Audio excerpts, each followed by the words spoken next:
Side కి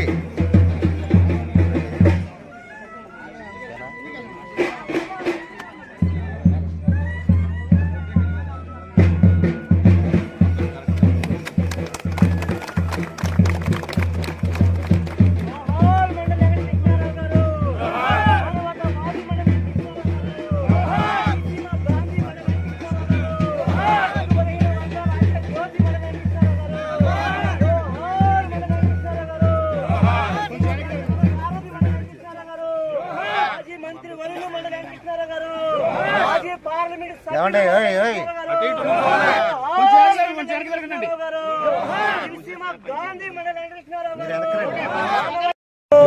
మాజీ శాసన సభ్యులు మండలి వెంకటకృష్ణారావు గారు, మాజీ మంత్రి వర్యులు మండలి వెంకటకృష్ణారావు గారు, జోహార్ మండలి వెంకటకృష్ణారావు గారు.